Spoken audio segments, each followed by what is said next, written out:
ശ്രീഗുരുഭ്യോ നമഃ. എല്ലാവർക്കും നമസ്കാരം. അമൃതജ്യോതി കുടുംബത്തിന്റെ സാരഥിയായ ശ്രീ ജി കെ സർ, സതീജി, ഇവിടെ ഇരിക്കുന്ന എൻ്റെ സതീർത്ഥ്യർ, ബാക്കി എല്ലാ അഭ്യുദയകാംക്ഷികളും, ഇവിടെ കൂടിയിരിക്കുന്ന കുഞ്ഞുങ്ങൾ, എല്ലാവർക്കും നമസ്കാരം. സദാശിവ സമാരംഭം ശങ്കരാചാര്യ മധ്യമം അസ്മദാചാര്യ പര്യന്തം വന്ദേ ഗുരു പരമ്പരം. ഗുരവേ സർവലോകാനാം വിഷജേ ഭവരോഹിണാം നിധേ സർവവിദ്യാനാം ദക്ഷിണാമൂർത്തേ നമഃ. ആദിഗുരുവായി സങ്കല്പിച്ചിരിക്കുന്ന യോഗാനിദ്രയിലിരിക്കുന്ന, മൗനഭാഷയിൽ ശിഷ്യന്മാർക്ക് വേദം ഉപദേശിച്ചു കൊടുക്കുന്ന യോഗിയായ ദക്ഷിണാമൂർത്തി സങ്കല്പമാണ് ആദിഗുരുവായി സങ്കല്പിച്ചിരിക്കുന്നത്. എന്നാൽ ജൂലൈ 10-ാം തീയതി നമ്മൾ ആഷാഢ പൂർണിമയിൽ ഭഗവാൻ വേദവ്യാസന്റെ ജന്മദിനമായി കൊണ്ടാടിയിരുന്നു. വേദങ്ങളെ നാലായി തരംതിരിച്ച അദ്ദേഹത്തിന്റെ ജന്മദിനമായാണ് ആ ദിവസം കൊണ്ടാടുന്നത്. എന്നാൽ ഭാരതീയ സംസ്കാരത്തിന്റെ ഈടുവയ്പ്പുകളായ മഹത് ഗ്രന്ഥങ്ങൾ എഴുതിയ അദ്ദേഹത്തിന്റെ ഓർമ്മ ദിവസമായിട്ടാണ് ആചരിക്കുന്നത്. എന്നാൽ അതോടൊപ്പം തന്നെ കൂട്ടിച്ചേർക്കേണ്ട ഒരുപാട് ശ്രേഷ്ഠന്മാർ ജീവിച്ചിരുന്ന നാടായിരുന്നു ഭാരതീയ സംസ്കാരം. പാശ്ചാത്യ ലോകത്തിൽ മനുഷ്യർ ഊറ്റം കൊണ്ടിരുന്നു. നമ്മുടെ സംസ്കാരം നമ്മുടെ കൊള്ളയും കൊലയും നടത്തി മറ്റുള്ളവരെ നിഗ്രഹിച്ചുകൊണ്ടാണ് നമ്മുടെ സാമ്രാജ്യം സ്ഥാപിച്ചത് എന്ന് അവർ കുറ്റം കൊള്ളുമ്പോൾ, നമ്മുടെ സംസ്കാരം അനുസരിച്ച് ഏതോ വനാന്തരത്തിലെ ഏതോ കാട്ടിനുള്ളിൽ അർത്ഥനിലീമ നയനങ്ങളോടെ ലോകനന്മയ്ക്കായി പ്രാർത്ഥിക്കുന്ന ഗുരുക്കന്മാരെയാണ് നമ്മൾ അവരെയാണ് നമ്മുടെ ഗുരുക്കന്മാർ എന്ന് പറയാനാണ്, അതിൽ അഭിമാനിക്കുന്നവരാണ് നാം ഭാരതീയർ.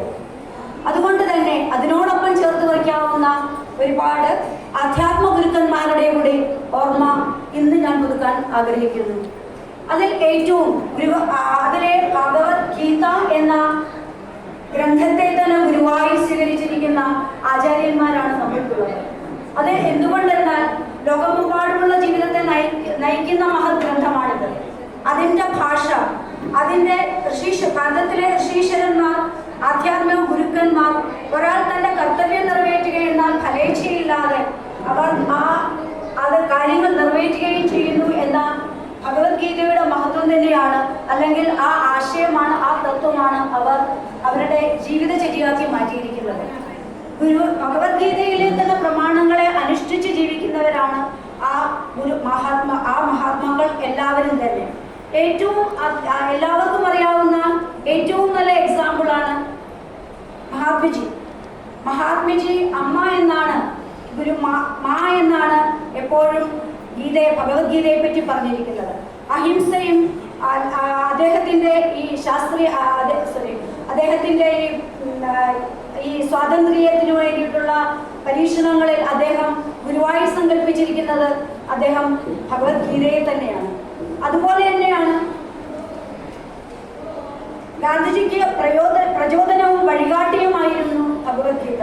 അതിന്റെ തത്വങ്ങളെ അടിസ്ഥാനമാക്കിയാണ് അഹിംസയും സത്യഗ്രഹവും സേവനവും അദ്ദേഹത്തിന്റെ ജീവിതത്തിൽ ദർശനങ്ങളായി എടുത്തിരിക്കുന്നത്.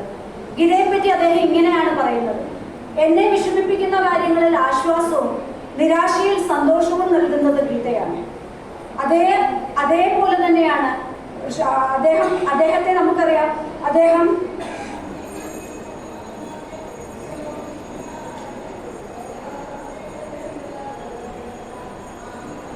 ഗുരുവിന്റെ രൂപത്തിൽ നമ്മുടെ ആർഷഭാരത സംസ്കാരത്തിന്റെ ഏറ്റവും തത്വബോധത്തിൽ അടിപ്പെട്ടിരിക്കുന്ന ഗുരുവിന്റെ പാദങ്ങളിൽ, അത് ഗുരുവായി തന്നെ ഗീതയെ തന്നെ ഗുരുവായി സ്വീകരിച്ചിരിക്കുന്ന ആ മഹത് വ്യക്തിത്വം.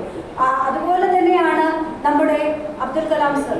അദ്ദേഹവും ഭഗവത്ഗീതയെ തന്നെ അടിസ്ഥാന തത്വമായി കണ്ട് ജീവിച്ച ഒരാളാണ്. ഏറ്റവും അതിലും പ്രധാനമായി പറയുന്ന വേറെ നമ്മുടെ ആചാര്യന്മാരാണ്. മനുഷ്യജന്മത്തിന്റെ പരമമായ ധർമ്മം ഈശ്വര സാക്ഷാത്കാരം ആണ് എന്ന് പ്രവചിച്ച ശ്രീരാമകൃഷ്ണ പരമഹംസർ അദ്ദേഹം എപ്പോഴും പറയും, സാധാരണക്കാർക്ക് മനസ്സിലാകാൻ വേണ്ടിയിട്ട് സാധാരണക്കാർക്ക് മനസ്സിലാകാത്തതുകൊണ്ട് അദ്ദേഹം എപ്പോഴും പറയുന്നത് ഗീത ഗീത ഗീത ഗീത ഗീത എന്ന് എപ്പോഴും പറയുക. അത് അവസാനം ചെന്നെത്തുന്നത് ത്യാഗി തകി തകി തകി എന്നാണ്. ബംഗാളിയിൽ ത്യാഗി എന്ന് പറഞ്ഞാൽ ത്യാഗം ചെയ്യുന്നത്. അതായത് ഗുരുവിനെ പ്രാപിക്കുക എന്നാൽ ത്യാഗം ചെയ്ത് ആത്മാർപ്പണ ബോധത്തോടെ അത് ജീവിക്കുക എന്ന് തന്നെയാണ് അതിന്റെ അർത്ഥം. അതുകൊണ്ട് തന്നെയാണ് മനോഭാവത്തോടെ ആത്മാർപ്പണത്തോടെ ആത്മാർത്ഥമായി ജീവിക്കുന്ന ആൾക്കാരായി മാറ്റാൻ വേണ്ടിയാണ് അദ്ദേഹം ഇതിനുവേണ്ടി ശ്രമിച്ചതും സാധാരണക്കാരെ അതിലേക്ക് കൊണ്ടുവന്നതും. അതുകൊണ്ട് തന്നെയാണ് അദ്ദേഹത്തിന്റെ ആശയങ്ങളിൽ ഉൾപ്പെട്ട് അദ്ദേഹത്തിന്റെ ആശയങ്ങളിൽ ആകൃഷ്ടനായി സ്വാമി വിവേകാനന്ദ സ്വാമികൾ അദ്ദേഹത്തോടൊപ്പം അദ്ദേഹത്തിന്റെ പ്രവർത്തനങ്ങൾ പങ്കുചേർന്നത്. അദ്ദേഹം എപ്പോഴും പറയുന്നത്, ശ്രീരാമകൃഷ്ണ പരമഹംസൻ പറയുന്നത്, നമ്മൾ എങ്ങനെ ആവണം എന്ന്, എങ്ങനെയാണ് നാം ജീവിക്കേണ്ടതെന്ന്, നമ്മളുടെ ജീവിതചര്യ എങ്ങനെ ആവണമെന്ന് അദ്ദേഹം പറയുന്നുണ്ട്. അതായത് നമ്മൾ ഒരു വീട്ടിൽ വേലക്കാരിയായി നിൽക്കുന്ന ഒരു സ്ത്രീ എങ്ങനെയാണോ സമൃദ്ധമായ ജീവിത സാഹചര്യങ്ങളെല്ലാം അവിടെ ഉണ്ടാവും, ആ ജീവിത സാഹചര്യങ്ങളിൽ ആ സ്ത്രീ എങ്ങനെയാണോ തന്റെ കടമകൾ ആ വീട്ടിൽ ചെയ്യുന്നത്, അവർക്കറിയാം അതൊന്നും തന്നെ തന്റേതല്ലെന്ന്. എന്നാൽ ആത്മാർത്ഥതയോട് അവർ അവരുടെ ജോലി ചെയ്യുന്നുണ്ട്. എന്നാൽ തന്നെയും അവർ അവരുടെ കാര്യങ്ങൾ മുഴുവൻ ചെയ്തു തീർക്കുമ്പോഴും അവർ എപ്പോഴും അതിൽ നിന്ന് വിട്ടു നിൽക്കുന്ന ഒരു മനോഭാവമാണ് ഡിറ്റാച്ച്മെന്റ്. അതാണ് ഭഗവത്ഗീതയുടെ സന്ദേശവും. ആ ഡിറ്റാച്ച്മെന്റ് നമ്മൾക്ക് ഉണ്ടായി കഴിഞ്ഞു കഴിഞ്ഞാൽ തന്നെ, നമ്മുടേതല്ല ഇതൊന്നും എന്ന ഒരു മനോഭാവം നമ്മൾക്ക് ഉണ്ടായി കഴിഞ്ഞാൽ തന്നെ അത് ഭഗവത്ഗീതയുടെ ഏറ്റവും വലിയ സന്ദേശം. അതുപോലെ ആ സ്ത്രീയെ പോലെ നമ്മൾ ഓരോരുത്തരും ഇവിടെ വന്ന് ജോലി ചെയ്ത് തിരിച്ചു പോകുന്നവരാണ് എന്ന ഒരു സന്ദേശമാണ് അതിൽ അദ്ദേഹം നൽകുന്നത്. അദ്ദേഹം വേറൊരു ഉദാഹരണം പറയുന്നത്, ഒരു തേങ്ങ, വളരെയധികം ഉണങ്ങിയ ഒരു തേങ്ങ സങ്കല്പിക്കുന്നു. ഒരു പച്ച തേങ്ങ എടുത്താൽ അതിൽ നിന്ന് ആ തേങ്ങയെ തിരിച്ച് തൊണ്ടിൽ നിന്നും ചകിരിയിൽ നിന്നും തേങ്ങയെ മാറ്റാൻ നമുക്ക് എന്ത് പ്രയാസമാണ്. അതേസമയം തേങ്ങ ഉണങ്ങി കഴിയുമ്പോൾ ആ ചകിരിയും തൊണ്ടുമെല്ലാം അതിൽ നിന്ന് മാറി വരും. അത് തന്നെയാണ് നമ്മളുടെ സങ്കല്പവും, അത് തന്നെ ആവണം നമ്മുടെ സങ്കല്പവും എന്നാണ് അദ്ദേഹം പഠിപ്പിച്ചു തന്നിരുന്നത്. അദ്ദേഹത്തിന്റെ പ്രചരണങ്ങളിൽ ഏറ്റവും പ്രധാനപ്പെട്ട ഒരു സന്ദേശമുണ്ട്. അദ്ദേഹത്തോടൊപ്പം അദ്ദേഹത്തിന്റെ പാപിയായ ഒരു ശിഷ്യൻ എന്ന വളരെ പ്രശസ്തനായ ഒരു ഗിരീഷ് ചന്ദ്രഘോഷ് എന്ന ഒരു ശിഷ്യൻ, അദ്ദേഹം ആക്ച്വലി ശിഷ്യനല്ലായിരുന്നു. ഈ പ്രപഞ്ചത്തിന്റെ എല്ലാ ദുർമാർഗങ്ങളും അദ്ദേഹം ശ്രമിച്ചിട്ടുണ്ട്. എന്ന് വെച്ചാൽ ദുർമാർഗിയായ ഒരു മനുഷ്യൻ, ഏത് സമയവും കള്ളൂരിയും ചീത്ത സ്വഭാവമായി നിന്നിരുന്ന മനുഷ്യൻ. പക്ഷേ അദ്ദേഹം പല പ്രാവശ്യം ഗുരുവിനെ കാണാൻ ശ്രമിച്ചു. ഒരിക്കൽ അദ്ദേഹത്തിന് അതിനൊരു ചാൻസ് ഉണ്ടാവുകയും ചെയ്തു. അദ്ദേഹം പല പ്രാവശ്യം കണ്ടു. എന്നാൽ അദ്ദേഹത്തിനുമായിട്ടുള്ള സംസാരത്തിൽ പരമഹംസന് മനസ്സിലായി അതൊരു വലിയ എന്തൊക്കെയോ മനസ്സിൽ എന്തൊക്കെയോ കൊണ്ടു നടക്കുന്നവരോ, അദ്ദേഹം ഇങ്ങനെ ആവേണ്ട ആളല്ലായിരുന്നു, എന്തൊക്കെയോ സാഹചര്യങ്ങൾ കൊണ്ട് അങ്ങനെ മാറി മറിഞ്ഞുപോയ ഒരാളായിരുന്നു എന്നാണ് അദ്ദേഹം അതിൽ നിന്ന് മനസ്സിലാക്കിയത്. അതുകൊണ്ട് തന്നെ അദ്ദേഹത്തിന്റെ ഏറ്റവും പ്രശസ്തമായ ഒരു നാടകം ഉണ്ടായിരുന്നു. ആ നാടകത്തിന്റെ പേരാണ് ചൈതന്യലീല. വളരെ പ്രശസ്തമായ നാടകം. പക്ഷേ അത് കണ്ടുപിടിക്കുക, അന്നത്തെ കാലത്ത് നാടകം കാണാൻ പോവുകയോ നാടകത്തിൽ അഭിനയിക്കുകയോ ചെയ്യുന്നത് തന്നെ ഒരു ചീത്ത സ്വഭാവമായിട്ടാണ് കണ്ടിരുന്നത്. അതുകൊണ്ട് തന്നെ ആ നാടകം കാണാൻ വേണ്ടി അദ്ദേഹം പോവുകയുണ്ടായി. അതുകൊണ്ട് അദ്ദേഹത്തിന്റെ ചെളിവാരി എറിഞ്ഞു നാട്ടുകാർ. കാരണം ഇങ്ങനെയുള്ള നാടകങ്ങൾ പങ്കെടുക്കുകയോ നാടകം കാണാൻ പോകുന്നതോ അന്നത്തെ കാലത്ത് അത് നിഷിദ്ധമായിരുന്നു. അത് ആ സമയത്ത് തന്നെയാണ് മാക്സ് മുള്ളർ എന്ന പ്രശസ്തനായ എഴുത്തുകാരൻ അദ്ദേഹത്തെ പറ്റി അദ്ദേഹത്തിന്റെ ജീവചരിത്രം എഴുതുകയുണ്ടായി.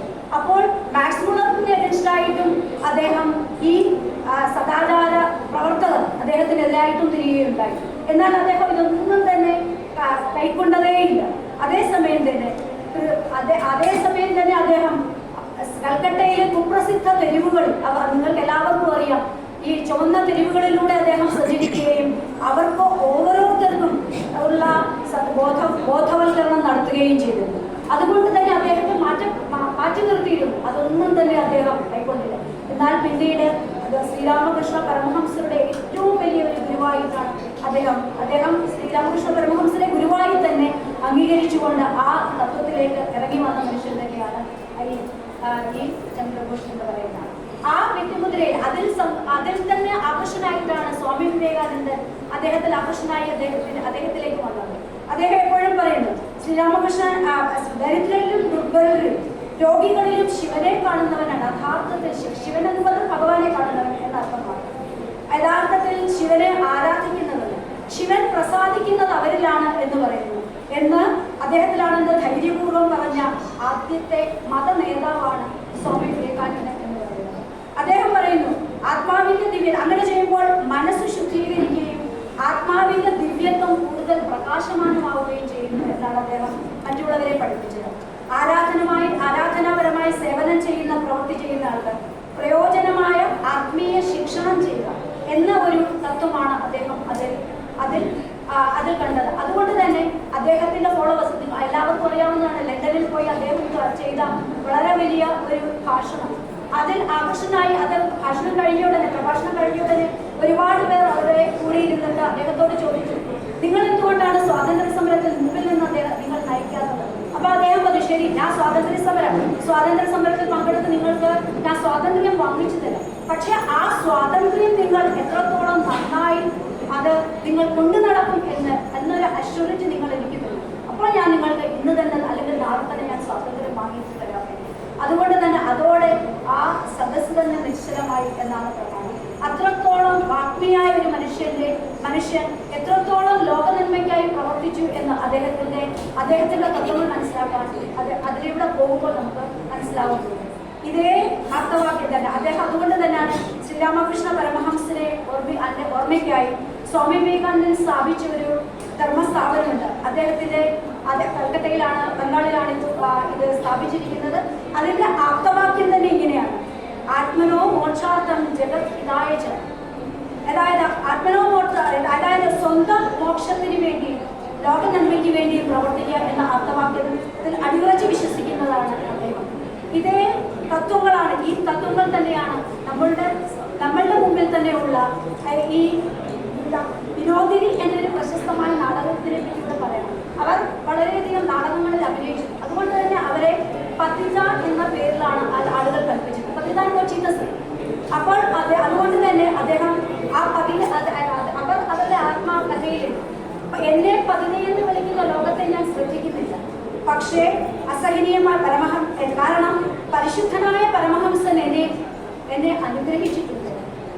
അസഹനീയമായ ഉത്കണ്ഠയും വേവലാതികളും എന്നെ പൊതിയുമ്പോൾ അദ്ദേഹത്തിന്റെ ദയാരൂപം എന്നിൽ കാരുണ്യവർഷം ചെയ്തു. ഇതിനപ്പുറം എനിക്കൊന്നും തന്നെ വേണ്ട. അങ്ങനെ എത്രയെത്ര ആളുകൾ അദ്ദേഹത്തിന്റെ പാദബിന്ദുവിൽ സേവനോട് കൈകാണിക്കുന്ന ഒരു സമയമായി. അതുകൊണ്ട് ഞാൻ വാക്കുകൾ നമ്മൾ ഈ പറഞ്ഞിരിക്കുന്ന വിഷയം കൈകാര്യം ചെയ്താൽ ഈ 5 മിനിറ്റോ 5 മണിക്കൂറോ 5 ദിവസങ്ങളോ കൊണ്ട് തീരുകയില്ല എന്നെനിക്ക് തോന്നുന്നു ഈ സമയം. എന്നാൽ ഒരു കാര്യം കൂടി എനിക്ക് പറയാതെ വയ്യ. ഈ ദിവ്യയുടെ ആപ്തവാക്യം അത് ശിരസാ വഹിക്കുന്നവർ മുഖ്യസ്ഥാനം നമ്മുടെ ആത്മീയ ഗുരു അമൃതാനന്ദമയ ദേവി അമ്മ എന്ന് വിളിക്കുന്നത്. അവർ ചെയ്യുന്ന സേവനങ്ങൾ ഇവിടെ എപ്പോഴും ലോക നന്മയ്ക്കായി അവർ ചെയ്യുന്ന നമുക്ക് ആർക്കും അറിയില്ല. ആ സേവനങ്ങളെ നമ്മൾ കണ്ടിരിക്കുക തന്നെ വേണം. കാരണം ലോകത്തിൽ മുഴുവനീളം ആ സ്നേഹമയ്യായ അമ്മ ലോകമില്ലാതെ കൊടുത്തുകൊണ്ടിരിക്കുന്ന കാരുണ്യം, യാതൊരു പബ്ലിസിറ്റിയും ഇല്ലാതെ ലോകം മുഴുവൻ ആ ദേവിയെ തേടിപ്പോകുന്നതും അതുകൊണ്ട് തന്നെയാണ്. ഇങ്ങനെ കർമ്മം ചെയ്യുന്ന സേവനം, നിസ്വാർത്ഥമായി അമ്മ ചെയ്യുന്ന സേവനങ്ങൾ കർമ്മയോഗിയെ പോലെ അത് തുടർന്നുകൊണ്ടേയിരിക്കും. എന്നാലും തൈത്തിരീയ ഉപനിഷത്തിന്റെ ഒരു 2 സെന്റൻസ് കൂടെ ഞാൻ പറയുന്നത്, വിദ്യാഭ്യാസത്തിന്റെ 4 ഘടകങ്ങളാണ് അത് നമ്മൾ തൈത്തിരീയ ഉപനിഷത്തെ സേവനം പഠിപ്പിച്ച് നമുക്ക് പറയാതെ പോകാൻ കഴിയും. വിദ്യാഭ്യാസത്തിന്റെ 4 ഘടകങ്ങൾ നാം പഠിച്ചിട്ടുണ്ട്. അതെന്താണ്? വിദ്യാഭ്യാസത്തിന്റെ 4 അഥാദി വിദ്യ, ആചാര്യ പൂർവ്വരൂപം, അന്തേവാസുദ്ധരൂപം, പ്രവചനം, സന്ധി. വിദ്യാഭ്യാസത്തിന് 4 ഘടകങ്ങളാണുള്ളത്. ഒന്ന്, ഒരു ആചാര്യൻ ഉണ്ടാവണം, അത് ഏറ്റെടുക്കാൻ ഒരാളുണ്ടാവണം, പകരുന്ന വിദ്യ ഉണ്ടാവണം, അതിൻ്റെ ഒരു മെത്തഡോളജി ഉണ്ടാവണം. ഇങ്ങനെയുള്ള വിദ്യാഭ്യാസത്തിനേക്കാൾ തന്നേക്കാൾ കീർത്തിമാനാവണം തൻ്റെ വിദ്യാർത്ഥികൾ എന്ന് വിചാരിക്കുന്ന, ആത്മാർത്ഥമായി ആഗ്രഹിക്കുന്ന നിശിഷ്യ പരമ്പരയിൽപ്പെട്ടവരാണ് നാം. അതിൻ്റെ ഏറ്റവും വലിയ ഉദാഹരണമാണ് നമ്മുടെ CBSE നമ്മുടെ മുമ്പിൽ ഇപ്പോൾ. അതുകൊണ്ട് തന്നെ അദ്ദേഹത്തിന്റെ സേവനങ്ങൾ നമുക്ക് ഏവർക്കും എത്രത്തോളം ഉപകാരപ്രദമാണ്. ഞാനിവിടെ ഇന്ന് നിൽക്കുന്നത് 2 വാക്ക് വേദങ്ങളെ പറ്റി അല്ലെങ്കിൽ ഈ നായകന്മാരെ പറ്റി അല്ലെന്നുണ്ടെങ്കിൽ നമ്മുടെ വിശ്വപ്രസിദ്ധരായ പണ്ഡിതന്മാർ പണ്ഡിതന്മാരെ പറ്റി പറയാൻ എനിക്ക് ഈ ഒരു എന്താ പറയുന്നത് ഒരു കോൺഫിഡൻസ് കിട്ടിയത് സാറിൻ്റെ ക്ലാസ്സുകളിൽ ഇരുന്നുകൊണ്ട് മാത്രമാണ്. അദ്ദേഹത്തിന് ദീർഘായുസ്സും അദ്ദേഹം വേദവ്യാസനെ പോലെ ലോകത്തിന് തന്നെ വെളിച്ചം സ്വന്തമായി വെളിച്ചം തരികയും മറ്റുള്ളവർക്ക് വെളിച്ചം ഏറുകയും ചെയ്യുന്ന ദിവ്യ ആത്മാവായി നാം കണ്ടുകൊണ്ടിരിക്കുന്ന ആ പാത പിന്തുടരുന്നത് സാറിൻ്റെ ആ പാത തന്നെ നമ്മൾക്കും പിന്തുടരാം എന്ന് തന്നെയാണ് നമ്മുടെ ആഗ്രഹം. ഞാൻ കൂടെ കൊണ്ടിരിക്കുന്നത് ഞാൻ പറഞ്ഞുകൊണ്ടേയിരിക്കും. അതുകൊണ്ട് എൻ്റെ GK സാറ് സമയത്തിൻ്റെ കാര്യം പറഞ്ഞു പോകുന്നത് സാറിന് കുടുംബത്തിനും ആയിരാരോഗ്യ